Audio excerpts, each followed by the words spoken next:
Okay, तो last lecture में हमने स्टार्ट किया second order differential equations.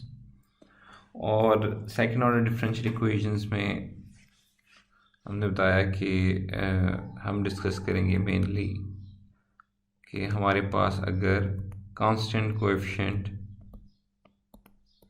Case है c टाइम्स y इक्वल 0, और लेट राइट साइड पे कोई फोर्सिंग फंक्शन को हम डिस्कस करेंगे, लेकिन कुछ टाइम के लिए हमारा जो फोकस है वो होमोजीनियस सेकंड ऑर्डर। ठीक है, फोर्सिंग फंक्शन की जो कंट्रीब्यूशन है वो विद फोर्सिंग फंक्शन चेंज होती है, वो हम एड्रेस कर सकते हैं कैसे फाइंड करना है। लेकिन जो नेचुरल रिस्पॉन्स है वो देखना ज़रूरी है सेकंड ऑर्डर का, कि वो कैसे चेंज होता है, कैसे डिटरमिन होता है। ये आज के लेक्चर में हम ज़रा ज़्यादा डिटेल में देखेंगे। और दो केसेस हमारे पास पर्टिकुलरली एक दो केसेस और भी बनेंगे, लेकिन आज के उसमें हम ये दो केसेस डिस्कस करेंगे कि जब हम इसकी कैरेक्टरिस्टिक इक्वेशन फाइंड करें तो उसके रूट्स अगर रियल हो तो कैसे रिस्पॉन्स होता है, रिपीटेड हो तो डिस्टिंक्ट हो तो कैसे होता है, और रिपीटेड हो तो उसका रिस्पॉन्स कैसे होता है, और ये केसेस किस तरह से अकर कर सकते हैं। तो ये हमारा आज का मेन वो है प्रॉब्लम जो है वो ये है स्टार, और इसके लिए जो केसेस है वो हम डिस्कस करेंगे। सबसे पहले स्टार्ट लेते हैं कि हमने लास्ट लेक्चर में दो कॉमन प्रॉब्लम्स डिस्कस किए थे। एक था कि हमारे पास y double prime plus y equal 0 था, और एक में था हमारे पास y double prime minus y equal 0 था। और हमने जो रिस्पॉन्सेस है उसको देखा कि वो हमारे पास कुछ एक्सपोनेंशियल काइंड ऑफ रिस्पॉन्सेस बन रहे थे, कुछ इस तरह से।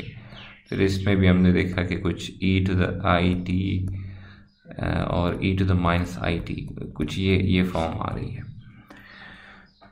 तो डिपेंड करता है डिफरेंशियल इक्वेशन के ऊपर, लेकिन इससे जो ट्रेंड हमें पता चलता है कि हमारे पास some exponential to the power some R T जो है, ये हमारे पास नॉर्मली रिस्पॉन्स कुछ इस टाइप का होता है। तो हम सिस्टमैटिक सोल्यूशन की तरफ पहला स्टेप हम यहाँ पे डिस्कस करें। सिस्टमैटिक सोल्यूशन हमने स्पेशल केसेस जो है वो शुरू में ये जो डिस्कस किए थे, just to develop some intuition कि किस तरह से इक्वेशन को देख के हम अंदाज़ा लगा सकते हैं कि सोल्यूशन किस तरह का फंक्शन होगा। तो अब हम एक सिस्टमैटिक सोल्यूशन, गिवन हमारे पास है कोई डिफरेंशियल इक्वेशन जो कि सेकेंड ऑर्डर डिफरेंशियल इक्वेशन है, A Y prime double prime plus B Y prime plus C Y equal 0। ये हमारे पास है डिफरेंशियल इक्वेशन। तो हमने क्या करना है, हम सब्स्टिट्यूट करेंगे, substitute e to the rt in this equation star।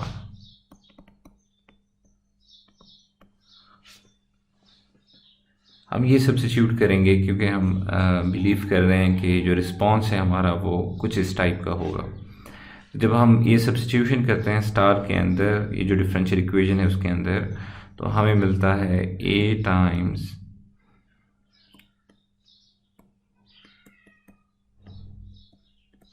second order derivative of e to the rt plus b times d over dt e to the rt plus c times e to the rt equals 0। ठीक है, हम y की जगह substitute कर रहे हैं। y में लिखता हूँ कि y की जगह वाई ऑफ टी की जगह या वाई की जगह हम सब्स्टिट्यूट करें ई टू द आर टी, क्योंकि वाई एक्चुअली रिस्पॉन्स बनता है हमारे पास, इसको ही हम रिस्पॉन्स कहते हैं सिस्टम का।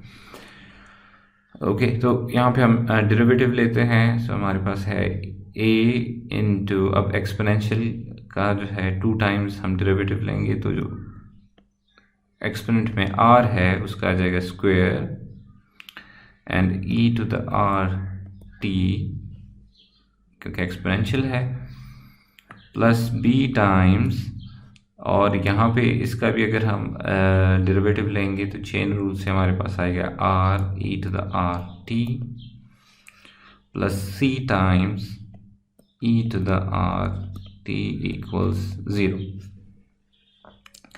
ये हमारे पास आ गई एक इक्वेशन जब हमने सब्स्टिट्यूट किया e to the r t को डिफरेंशियल इक्वेशन में।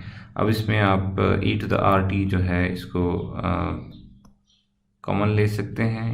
We are left with a r square plus b r plus c equals 0, और वी कैन से हमारे पास है a r square plus b r plus c equals 0। This is our equation 1। इसको हम नाम देंगे characteristic equation.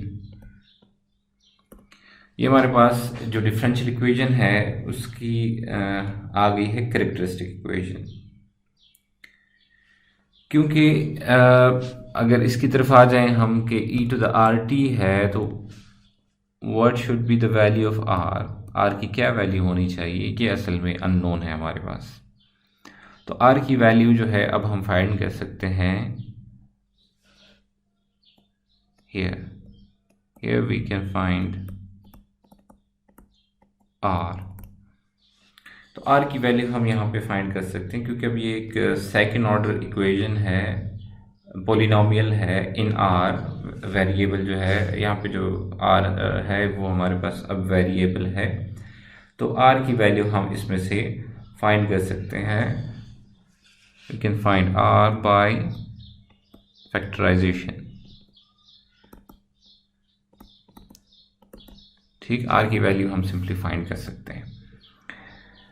तो for example मैं एक यहाँ पे ले लेता हूँ कि ये स्टेप्स जो हैं एक डिफरेंशियल इक्वेशन के ऊपर कैसे अप्लाई हो रहे हैं।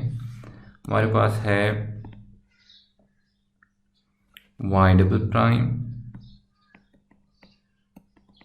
Plus 8y prime plus 7 equals 0। तो क्वाड्रेटिक फार्मूला यूज़ कर सकते हैं, फैक्टराइजेशन यूज़ कर सकते हैं, it's up to you.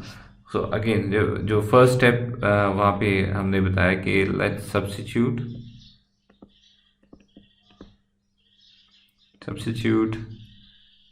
y equals e to the rt and let me go 2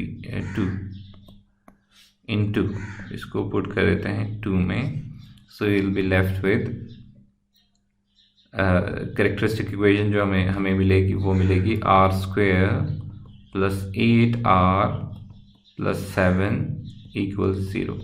तो जहाँ पे जो ऑर्डर जिस तरह का ऑर्डर है, फॉर एग्जांपल यहाँ पे 2 है तो r का जो ऑर्डर है वो 2 बन जाएगा यहाँ पे, और r जो है वो उसकी पावर 1 बन जाएगी, क्योंकि वहाँ पे डेरिवेटिव जो है वो फर्स्ट ऑर्डर है। ओके, तो सिंपली आप इसको फैक्टराइज कर सकते हैं। It's r square plus 7r plus r plus 7 equal 0, और you can further r plus 7 times r plus 1 equals 0। Okay, तो ये हमारे पास जो फर्स्ट स्टेप है उसकी मैंने आपको एग्जांपल बता दी कि आपके पास r की जो वैल्यू है आप इसको कह सकते हैं कि r1 is equals to -7 let's say, and r2 equals to -1। तो ये फर्स्ट स्टेप जो है किसी डिफरेंशियल इक्वेशन के लिए आप इस तरह से फाइंड कर सकते हैं. You can go to find this characteristic equation. ये कैरेक्टरिस्टिक इक्वेशन फाइंड करें और then find its roots.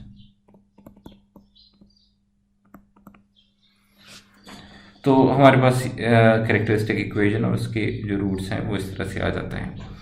Okay, अब दूसरा इम्पॉर्टेंट स्टेप क्या है, या जो अगर आप अपने हम कहेंगे solution, to put solution in a form या to find a general solution, तो आपके पास R1 और R2 की अगर वैल्यू आ चुकी है तो नेक्स्ट स्टेप आपके पास है, अगर आप इसको स्टेप 2 कहते हैं, स्टेप 2 में आप लिख सकते हैं कि y ऑफ t जो सोल्यूशन है आप लिख सकते हैं, you got R1 and R2 for instance, तो आप लिख सकते हैं C1 times e to the R1t plus C2 times e to the R2t.